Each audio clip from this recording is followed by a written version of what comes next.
And I would get so frustrated because I'm like, how do you not see this? How do you not see the benefits of doing X, Y, and Z? How do you not understand that you can just shift this? How do you not see that you're going through the motions? You're like robotic through life. And I would get so frustrated and it would break my heart. And then I realized I needed to let it go.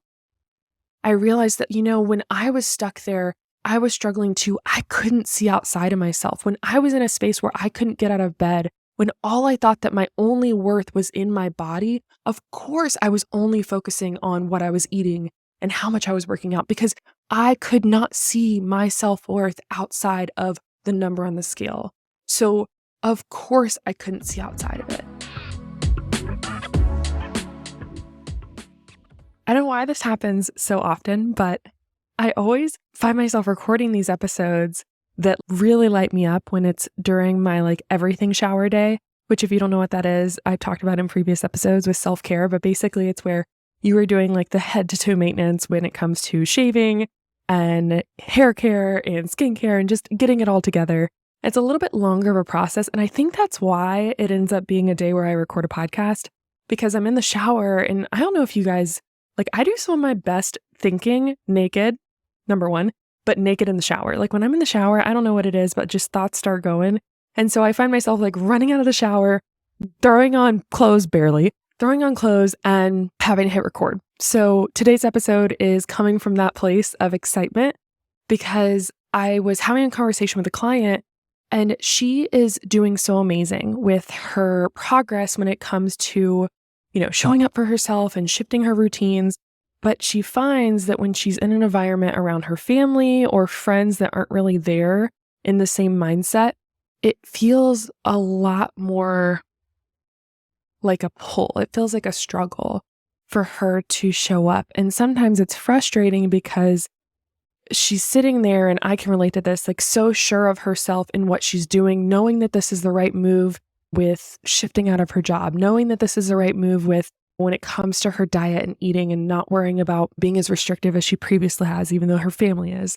The negative self-talk, she's broken up with that personally, but she's still seeing and hearing it all around her family. And the question is, okay, well, what do I do when I'm stuck? I'm working towards these changes. I feel really good about it, but then you're still stuck in an environment and a family that is not. They're stuck in their old habits. They're stuck in that negative mindset. They're stuck in the space of being in the victim mindset of, I have no control of anything. Woe is me. I can't control everything. I'm out of control. Or they're in that robotic mindset of going through the motions with everything in their job and life. They, aren't speaking positively about themselves. They're putting themselves down constantly. They're putting others down constantly. Or they're prioritizing their bodies or looking a certain way, which is a big one. So they prioritize vanity over other aspects of who you are, which are so much more important than how you look, right? What do we do? How do I deal with this? What's the answer? It's a loaded question, right? Because everyone's family is different. Everyone's environment is different. Every friend is different. Work environment's different. So this is something where for her, I specifically was able to speak to this and coach her through some things more specifically, but then I thought more about it while in the shower. And I broke it down to 5 things you can do to help you when you are in a space of you're creating the change and you're proud of yourself for that, but you kind of feel like you're being pulled in the other direction when you're in a certain environment or when you're around family. So let's break it down and get moving. Number 1 is to lead by example. It is such a powerful thing to lead by example. It can feel very lonely when you're in an environment where you feel like that you're the only one prioritizing this sort of change, this sort of self-love, this sort of flip in your priorities where you're prioritizing your self-care. And I don't want you to underestimate, just because it feels lonely doesn't mean it isn't powerful to lead by example. I remember when I first started my business, when I first started doing things, I'm recording these episodes or I would record videos and no one would show up on a live, or I would get very little views, little to nothing. And it'd be my mom, shout out to my mama, but it would be next to nothing. And so you start to question yourself and what am I doing? You feel so sure of yourself in one moment and then the next when you're not getting that same level of support from others or following from others, it makes you start to step back. If you can instead remember that there is power in leading by example, embrace the changes that you want to make in your life. And your why, I've talked about this before, but your why has to be bigger than doing something for others, because if it's rooted in something that's so surface level as like getting acceptance from others or whatever, having other people join you in it, then it's not going to last. So you need to focus on your personal growth first and foremost, and put your blinders on, lead by example, and know that like if you're sure-footed in that next step, that's all that matters. It doesn't matter if other people are in step with you or not. This level of leading example is going to show those around you the benefits. It's going to share your experiences in a way that's non-judgmental, because it's okay to be excited about the changes that you're making and you're wanting to tell other people. There's nothing wrong with wanting to tell other people, but sometimes it can come off in a know-it-all space. Someone who is still very harshly judging themselves, if you start to tell them that like, oh, you shouldn't talk about your body that way, or you shouldn't judge yourself for eating that, or you shouldn't call that food a treat, or you should, all the things that you're learning to not do or to shift away from, you telling someone that they shouldn't do that. Do you ultimately think that that is going to help them in the long run, that that's going to make it really, really stick with them? I'm going to tell you from coaching experience for over 10 years, the answer is no. They are instead going to internalize that talk as not a space of love, but coming from a place of judgment. It's going to make them judge themselves more harshly. And it can just come off in a way that's not going to be the most beneficial to them or even to you or that relationship. Your actions speak louder than words. That tale as old as time saying is so true here. Your actions have the ability to inspire and motivate others, and they can make their own changes. And the thing is they're going to do it at their own pace. Everyone is on their own timeline. Everyone is on their own place. You are on your own timeline. I talk about that all the time. So that goes for everyone. So their small actions might be smaller than what your first big action. Maybe you took a big leap. Maybe you invested in a coach to work with me. Maybe you made a big shift in your job. You quit your job. You did the thing. But this person needs to take a change that's outside of their comfort zone, not your comfort zone. And you can't see what that is because you're not in their shoes. So I want you to instead focus on your actions and leading by example and reminding yourself that just because it's not resonating with them now, or it feels like they're not listening, doesn't mean they're not seeing what you're doing and taking it in. Allow your actions to be the most powerful thing that you do to help create a ripple effect around you. Number 2, allow yourself to have open and respectful communication without, again, coming from a place of judgment, and reminding yourself that we're all coming from our own perspective.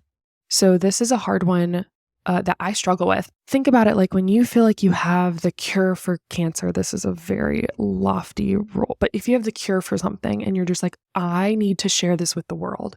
I need everyone to hear about it. I want to tell everyone, and I want to tell the people that I'm closest with because I know it's going to change their life. You have the secret sauce. You have this magic that you just learned about the universe, and you want to share it with everyone around you, so much so with the people that you care about, to where it almost hurts for them not to see what you see. Your eyes are wide open now. Your world is so clear, and it can feel really hard when other people around you don't see that same level of clarity. And instead of getting frustrated, this is easier said than done. Instead of getting frustrated, focus on engaging in open and respectful communication. That is going to help you bridge the gap between where you're going and then maybe your family's old habits or your friends' old habits.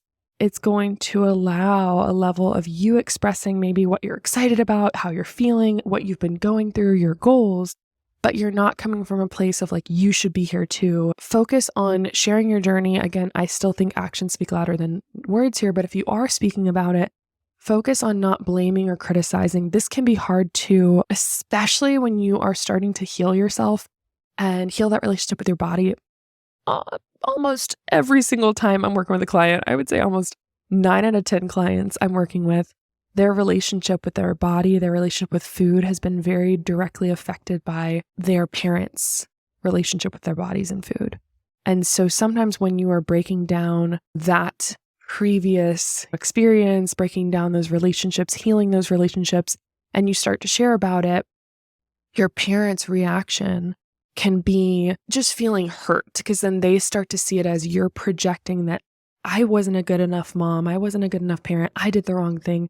And so their ego, just think of it like their inner child, they're still healing, and so they're taking it personally. They haven't gotten to the point where they're not taking things as personal. I'm a super sensitive person, so that was me for a very long time when it came to having open and respectful communication with my partner, with Tom.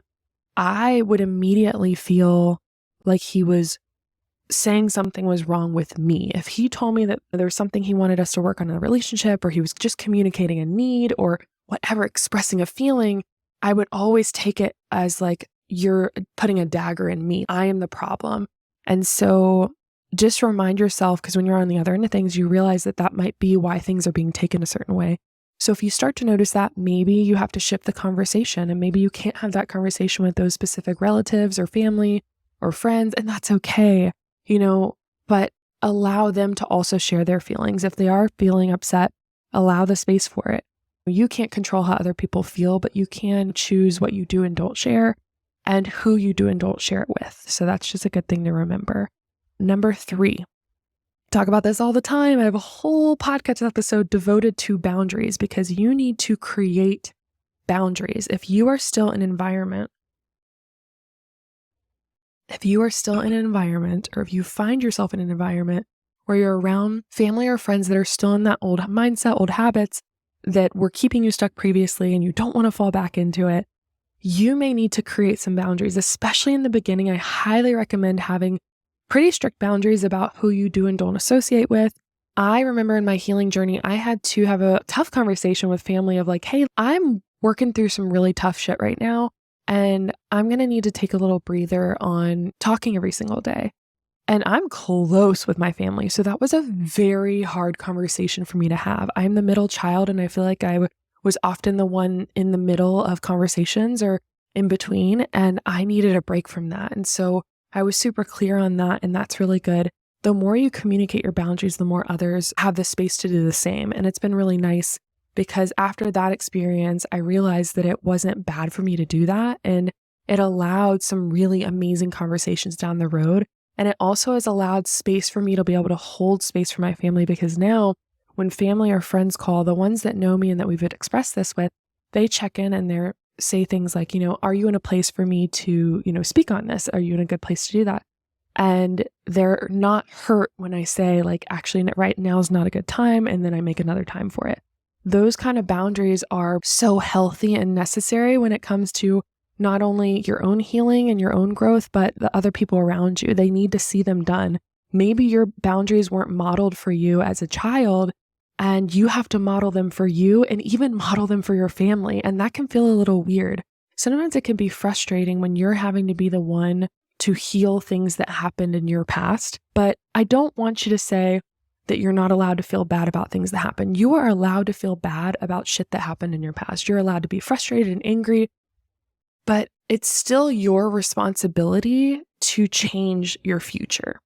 So even though you had a really, really tough upbringing, or you struggle with stuff, or you're still triggered by things with your family, that's not going to change. You can't change the past, but it is so your own responsibility. It's no one else's job but your own to change your future, to change where you're at, to change your own mindset.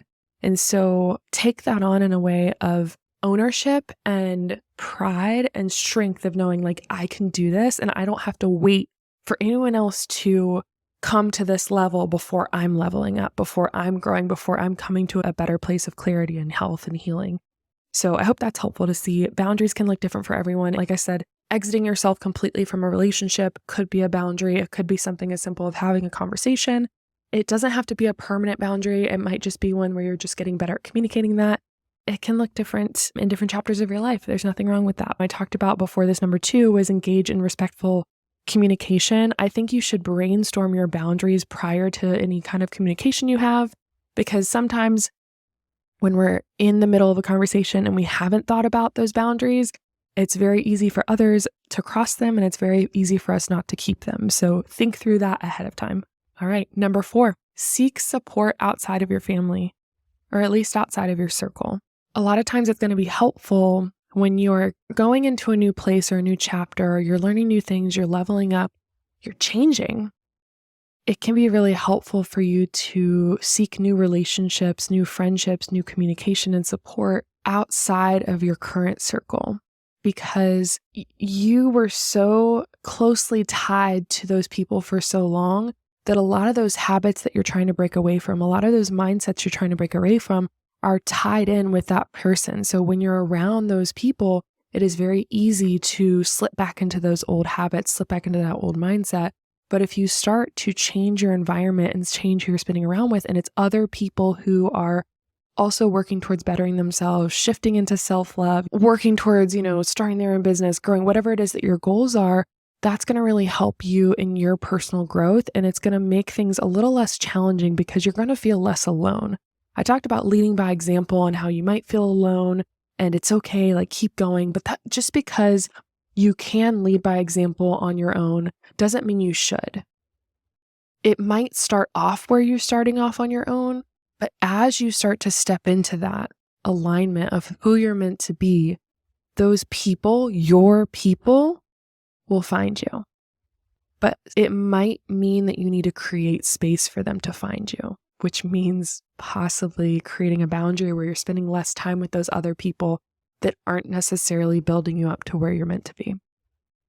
It doesn't mean those other people are bad. It just means that they were a part of a chapter in your life and not the entire story. There's nothing wrong with that. I used to really struggle with that so much. Now I've come to peace with that, and I'm able to find gratitude with those relationships and what they served in that space and how we served each other in that time, and not hold on to it and feel a life of regret, because we're all continuing to grow and we're meant to continue to grow. How do we find those communities, those groups? Start to think about, like, where does my highest self, where would they hang out? What would they be doing? What kind of clubs would they be a part of?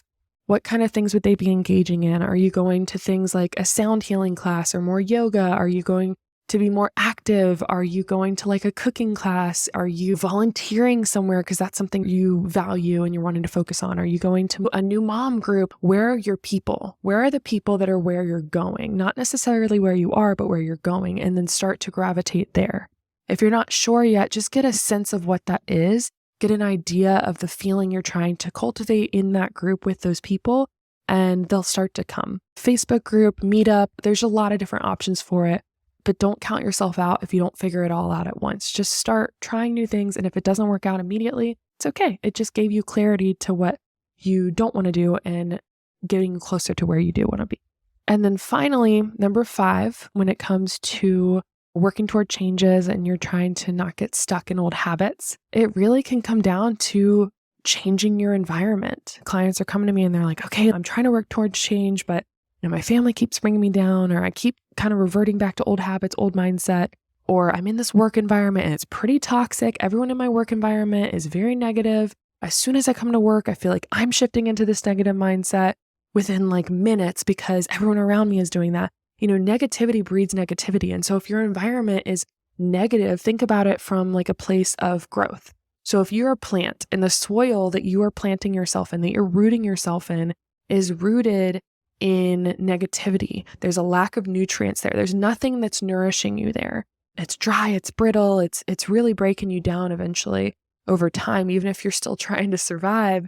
Instead of trying to just like add a little bit more water to that soil, you might really need to pull into a whole new environment to where that soil is already filled with nourishment. So then as soon as you jump in there, you're starting to thrive and heal. I hope that analogy worked with you. I'm not a green thumb, but I do like a good nature analogy. So what can changing your environment look like? It could be, like I said, something more drastic, like you physically move. You leave your location where you're living. You change jobs, you change your friend group completely and just find your own space. And that change might look lonely in the beginning, but it might be exactly what you need. It could also be that you just create space without leaving completely. So again, your change in your environment could be that you communicate that you're going to be taking a break from this experience. Maybe you take an extended PTO situation with work so that you have time to actually think about your next steps. Maybe you tell friends or family like, hey, I'm working through some stuff on my own. I'm going to need to take some time for myself. I really hope you'll respect that. That can be a good way to not necessarily completely cut people out, but give yourself the space to see what all you can do when you're in a different environment. And your other form of changing your environment, ultimately changing your routine. If you're auditing your environment, which you guys know with my clients, when you do any sort of like an audit with me, whether it's a one-on-one drop-in or you're doing one-on-one extended coaching for 3, 6, or 9 months, that change in routine is key, because by changing what you're doing day to day, by changing what you're doing in the morning, afternoon, and evening, it's going to shift your environment, because you're not going to be going to the bar with friends every single day of the week. You're not going to be, as soon as you finish work, sitting on the couch on Netflix, because we're shifting what we're doing in the routine. So it is ultimately going to change your environment, because you're not going to be in the same spaces that you were previously. Maybe with work, we talk about taking, a lot of my clients, I have them like take a lunch walk where they go on a walk during lunch. Maybe because you're changing your environment during lunch, you're no longer sitting in the break room where everyone is speaking super negatively about their day. And instead you're outside with your lunch, eating it while you're walking, or eating it in the car because you just need a break from everyone. That sense of changing your environment is still a change. It might just feel like a smaller leap. So again, coming back to everyone's on their own timeline, everyone's level of getting confidently uncomfortable, getting out of that comfort zone, it's going to look different. So when I say change your environment, I don't want to scare you into thinking, quit your job, like Beyonce says. Quit your job, like move, get out of here, go on a vacation. I always feel like I would have the desire to just put all my stuff in storage, or literally just sell all my stuff and go live in Bali. Like I would just, every other month, I feel like I was having this desire to just completely fall off the face of the earth. And that was what I thought my solution was. And I don't necessarily think that's going to solve everything. So sometimes that change is not even the right one for you. It might be more of a smaller change in your environment, like I was talking about earlier. So figure out what those shifts are for you and then roll with it. Just to kind of come back to things, you're going to be changing your environment. You're going to be leading by example. You're going to have open and respectful communication. You're going to create boundaries and seek support externally outside of your current friend group, your current family, and change your environment to change your life. You cannot make change dependent on others. If you are constantly waiting for other people to change around you before you step into your change, you will always stay where you're at. That's the way it is. No one is going to be at the same trajectory that you're at. So you can't wait for perfect timing of everyone around you. You have to be the one to lead the example and take the first step. Your why behind your change also needs to be internal more than external. There's nothing wrong with having external factors that are pushing you to go forward in your goals. A lot of people come to me with change and it's like, I want to do this for my family. I want to do this for my child. I want to do this for my future family, my future children, whatever. That's beautiful. And it does help people push forward. However, it's not going to be the be all end all. You have to find that change, that desire to change within yourself, and the why that you want to change within yourself, because then it makes you unshakable. No one else in your environment is going to be able to shake you because you're so focused on your internal motivation. That can be huge for you. That can be a game changer. So remember that change takes time, and it's essential for you to approach your family and friends that are a different space with you, that are maybe not where you want them to be right now. Come from a place of empathy and understanding. Like, understand that their resistance might stem from a fear of unknown. They're used to their comfort zone and they are fearful to step outside of it. I mean, think when you took a big change outside of your comfort zone, you were scared too. But the more you started to do it, the more you started to realize that there's so much power in stepping outside your comfort zone. But someone who's almost never done that, they're not going to see the benefits of it yet. A lot of people that are still stuck, they have almost like a sense of loyalty to their existing habits, or maybe a sense of loyalty to their existing microcosm of a world, like everything they're going through. It's like, well, I've always done what I've always done, so I'm always going to do what I've always going to do. And, nothing's really broke, so I'm not going to try and fix it.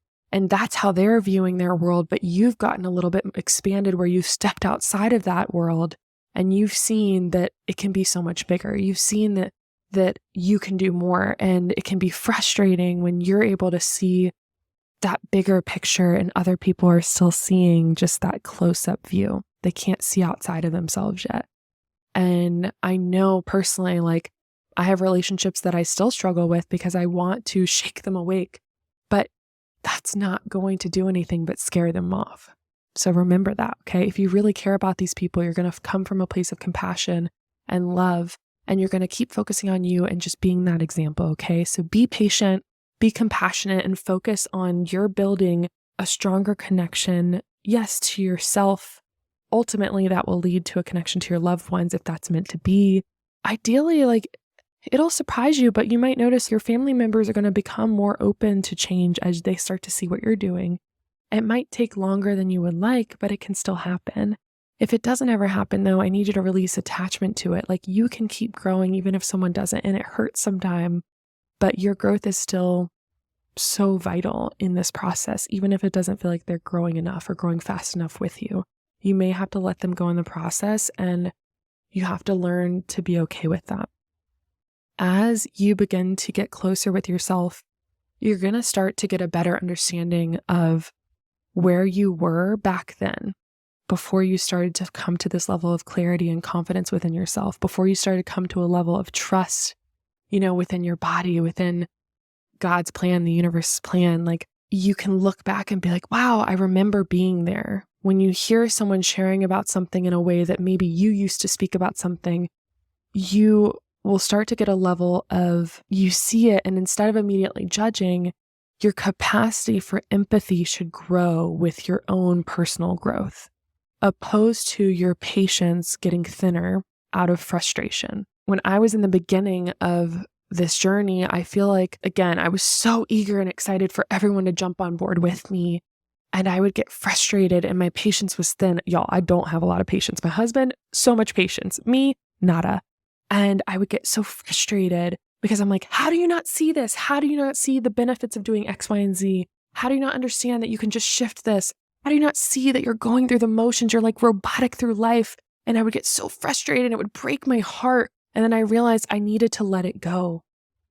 I realized that, when I was stuck there, I was struggling too. I couldn't see outside of myself. When I was in a space where I couldn't get out of bed, when all I thought that my only worth was in my body, of course I was only focusing on what I was eating and how much I was working out, because I could not see my self-worth outside of the number on the scale.